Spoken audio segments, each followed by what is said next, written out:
किया गया है बाय द एसएचओ, या उन्होंने जिक्र किया था कि मुझे ठंडे कमरे में रखा है और मेरे साथ ज्यादती की गई है और पूरी रात सोने नहीं दिया गया, इसकी भी हम शदीद मजम्मत करते हैं।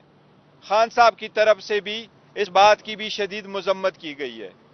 हम सबको बताना चाह रहे हैं कि जिस तरीके से गुज़श्ता कई माहों से पीटीआई और उसके वर्कर सपोर्टरों के साथ जो ज्यादतियां की जा रही हैं, पीटीआई का आज़म मुस्तहकम है, खान साहब डटे हुए हैं और खान साहब का यही पैगाम है कि इंशाल्लाह हम आखिरी बाल तक लड़ेंगे, हम आखिरी बाल तक अपना जदोजहद जारी रखेंगे।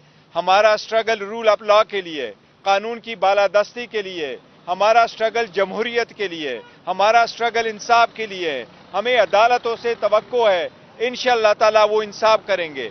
हम सुप्रीम कोर्ट से पुरजोर मुतालबा करते हैं कि शाह महमूद कुरैशी साहब को जिस ग्राउंड पे बेल दी गई है, आप काइंडली सोमोटो ले ले इस बात के तह तक जाएं कि जिसको बेल मिली, जिसके खिलाफ कोई एक भी केस नहीं बना, उसको रातों रात 12 केस में कैसे शामिल किया गया। जिस तरीके से लोगों से पेपर छीने गए, जिस तरीके से लोगों को जदोकोब किया गया, जिस तरीके से जमहूरियत के इस प्रोसेस इलेक्शन से उनको बाहर रखा गया, इस पे भी सुप्रीम कोर्ट जरूर अपनी अदालत लगाए। अगर आरओ पे अदालत लग सकती है तो सुप्रीम कोर्ट से इल्तिमास है कि इस बात पे भी अदालत लगाए कि सारे प्रोसेस को कौन दागदार कर रहा है।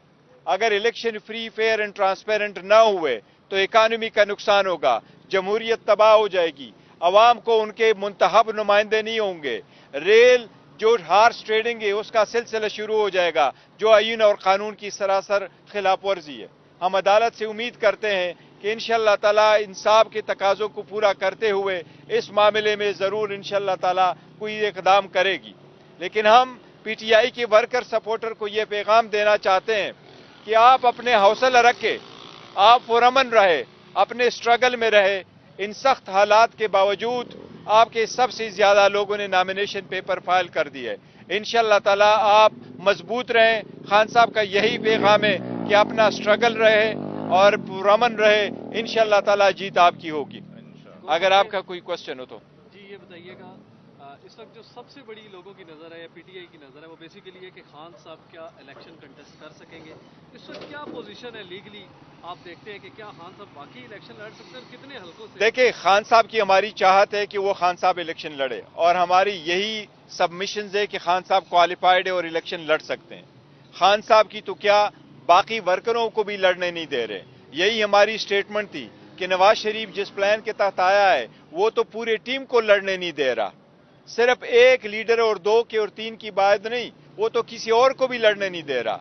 वो आपको हुसदार से लेके केपीके के कोहिस्तान तक जाए, हर जगह में कोशिश की गई कि वहां से लोगों से उनके नॉमिनेशन पेपर की आने में, सबमिशन करने में मुश्किलात पेश आ रही है। तो आईन कानून के मुताबिक खान साहब क्वालिफाइड है। हम अदलिया से उम्मीद करते हैं इंशाअल्लाह ताला खान साहब की नॉमिनेशन फॉर्म एक्सेप्ट होंगे। अगर वो रिजेक्ट भी करते तो अपील अलाउ होगी और इंशाअल्लाह वो पार्टिसिपेट करेंगे। गौहर साहब ये बताइएगा, जो हुक्म इम्तना मिला है साइफर केस में, अब इस ट्रायल की क्या नौयत है, क्या है? देखो, कल इस ट्रायल में डेट है, कल तो शायद जज साहब आएंगे। अब नेक्स्ट की जब डेट देंगे, चूंकि प्रोसीडिंग्स खत्म हो चुकी है, इसलिए नेक्स्ट कल जो डेट मिलेगी वो 11 तारीख की बाद की डेट होगी। देखो, हम पहले दिन से जज साहब को भी अर्ज करते रहे, हम हुक्म इम्तना 11 तारीख तक, तो 11 तारीख की बाद की कोई डेट पड़ेगी। गौर साहब ये बताइएगा, जैसा आपने गुज़िश्ता जो स्टेटमेंट दी कि वो तमाम लोग जिन्होंने प्रेस कॉन्फ्रेंस करके पीटीआई को छोड़ा है उनको पार्टी टिकट नहीं मिलेगा, जबकि ये बिल्कुल सही है। चेयरमैन बनने से पहले ये बयानिया था कि उनको जोर जबरदस्ती के साथ जो है वो पीछे धकेला गया, उनके लिए नर्म गोशा था। नहीं, देखे, हमारी दो चीजें, नहीं, हमारी दो चीजें, वो हमने एक पॉलिसी स्टेटमेंट ये भी दी है और वो भी थी। हम जरूर ये रखते हैं कि कुछ ऐसे लोग इनमें इन्वॉल्व है कि उनकी फैमिली पे बाकी बड़े सख्त हालात आए जिनसे मजबूर होकर कि वो अगर कोई प्रेशर बर्दाश्त ना कर सके और उन्होंने प्रेस कॉन्फ्रेंस कर ली तो कुछ सर्कमस्टांसेस में कर ली। लेकिन हमारे वर्कर सपोर्टर है और पार्टी की एक पॉलिसी है, मुतफक्का पॉलिसी यही है जो खान साहब की तरफ से स्टेटमेंट थी वो हमने दी थी कि जो लोग प्रेस कॉन्फ्रेंसेस कर चुके हैं उनको हम टिकटों के लिए कंसिडर नहीं करेंगे। तो क्या फवाद चौधरी भी इस तलवार के नीचे आएंगे? देखे, जो जिसने भी प्रेस कॉन्फ्रेंस की है उनको हम कंसिडर नहीं कर रहे, ये बड़ा स्ट्रेट फॉरवर्ड स्टेटमेंट है। रावलपिंडी में शेख रशीद भी इलेक्शन लड़ रहे हैं, के हवाले से मुतज़ाद बयानात आ रहे हैं, आपकी पार्टी की क्या पॉलिसी है शेख रशीद से मुतल्लिक़? देखिए, शेख रशीद साहब की वो अपनी पार्टी और अपने पार्टी से जो है वो से इलेक्शन लड़ रहे हैं। अभी उस सिलसिले में कोई फैसला नहीं हुआ कि किसी और पार्टी को किसी सपोर्ट करना है कि नहीं। फिलहाल पीटीआई का इरादा यही है कि हर कंस्टिट्यूएंसी पे हम इलेक्शन लड़ेंगे, अपने नुमाइंदे खड़े करेंगे और कोई सीट खाली नहीं छोड़ेंगे। टिकट जारी करने पे अभी आप लोग किस पोजीशन पे पहुंचे? देखिए, टिकटों के बारे में एक तो मैं आपको बता दूं, मुझे जिस तरह खबरें आई हैं तो कुछ लोगों ने कोई लिस्टें आपसे शेयर की हैं, कुछ वैसे लिस्टें की है। किसी ने भी कोई लिस्ट अगर शेयर की है, कोई नाम आया है, वो बिल्कुल गलत है। प्रेस कॉन्फ्रेंस के थ्रू इंशाअल्लाह ताला वो हम प्रेस कॉन्फ्रेंस करेंगे। प्रेस कॉन्फ्रेंस के थ्रू इंशाअल्लाह ताला सारा डिटेल देंगे आपके सामने। वो नाम साइन करके हम इलेक्शन कमीशन को भी देंगे, वेबसाइट पे भी चढ़ाएंगे। वही लोग होंगे जिसको party at the end of the day हम दस्तखतशुदा करके साइन करके देंगे। जो भी लिस्ट पहले आई है वो गलत है। दूसरी बात यह कि हम इलेक्शन जो टिकट्स है वो फाइनल कर रहे हैं 2-4 दिनों में, और उस पर कोशिश कर रहे हैं, और उससे कंसल्टेशन हमारी जारी है और ऑलमोस्ट फाइनल हो चुके हैं। इंशाल्लाह 1-2 दिनों में फैसला भी हो जाएगा। 9 मई के बाद बहुत से आपके लीडर और कारकुनान जो हैं वो रूपोश हैं।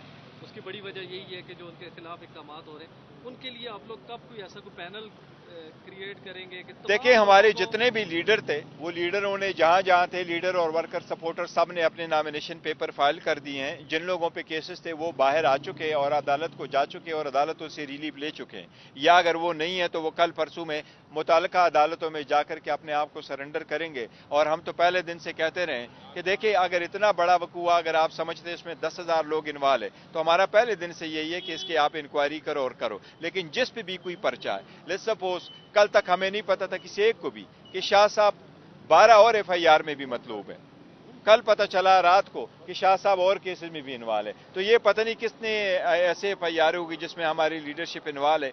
कल तक जितने केसेस थे, लीडरशिप को जितने भी केसेस का पता है, वो मुतालिका हाई कोर्टों में जा रहे हैं और वहां से प्रोटेक्टिव बेल लाके मुतालिका कोर्टों में पेश होंगे। ये बताइएगा कि शाह महमूद कुरैशी जब इमरान खान साहब से तफ्तीश के लिए रावलपिंडी पुलिस और पंजाब के दीगर डिस्ट्रिक्ट से पुलिस आती रही है, तो उस दौरान बाकायदा तौर पर शाह महमूद कुरैशी साहब से भी तफ्तीश होती रही है। तो शाह महमूद साहब, उनके वकला या उनकी फैमिली को कैसे इस बात का इल्म नहीं था कि शाह महमूद साहब 9 मई के वाक़यात में नॉमिनेट हो? देखिए, किसी भी केस में न कोई आईओ आया, न कोई पुलिस अफसर आया, न शाह महमूद कुरैशी साहब से इस किसी जो एफआईआरों में कल जिसका तस्करा हुआ है, न उनमें उन्होंने शामिल तफ्तीश करके किया है। ये तो उनका तस्करा है कि किसी की स्टेटमेंट पे उनको इन्वॉल्व किया गया और नॉमिनेट किया गया है। शाह साहब जितने अरसा तक यहाँ रहे हैं, मेरे इल्म के मुताबिक उससे कोई ऐसी तफ्तीश नहीं की गई थी इन केसेस के मामले में। न ही उनको और उनके खानदान को पता था कि किसी एक केस में वो इन्वॉल्व भी है, इन्वॉल्व कराया गया है। बताइएगा, बल्ला आपको वापस मिला है। साइफर केस में दोनों मुल्जमान की जमानतें हो चुकी हैं। अब आपको साइफर केस में हुक्म इम्तना भी मिला है। अदालतों से तो आपको रिलीफ मिल रहा है। अल्हम्दुलिल्लाह। जो असल प्रोसेस है इलेक्शन का, इलेक्शन कमीशन से मुतमईन है आप जो उनकी कारकर्दगी? देखो, इलेक्शन कमीशन की कारकर्दगी से कोई मुतमईन नहीं है। अगर मुतमईन होते तो देखो, ये केयर टेकर सट हमारे साथ ये ज्यादतियां कर रही है। कल जिस तरीके से शाह महमूद कुरैशी साहब को आपने धक्के दिए, ये तो ये कौम की रिवायात खत्म हो चुकी है। इसके साथ आपने उसके स्टेटस का ख्याल नहीं रखा। जितना अरसा वो पार्लियामान में रहे, अपने लोगों की नुमाइंदगी करते रहे, आपने उसका ख्याल नहीं रखा। जितने अरसा से पूरे दुनिया के फोरम पे वो इस मुल्क को रिप्रेजेंट करता रहा, आपने उसका भी ख्याल नहीं रखा। बल्कि हमारे रिवायात भी हैं, हम अपने बुजुर्गों का ख्याल रखते हैं और वो एक जगह का सजादा नशीन है, हम उनके वैसे भी बड़ा इज्जत करते हैं, आपने उसका भी ख्याल नहीं रखा। मेरा ख्याल है ये केयर टेकर सेटअप सारी अकदार बुला बेटी है, और ऐसे बेअकदार हुकूमत से आपको क्या तवक्को होगी कि वो फ्री फेयर ट्रांसपेरेंट इलेक्शन करेंगे? ये इलेक्शन की कमीशन की जिम्मेदारी है कि उस सिलसिले में वो इकदाम करे। इलेक्शन कमीशन को और इकदाम करने चाहिए ताकि फ्री एंड फेयर इलेक्शन कराए। इलेक्शन कमीशन को ग्राउंड पे होना चाहिए ताकि वो खुद भी ये जो वाकयात हो रहे हैं उसको देख ले। शुक्रिया जी, थैंक यू।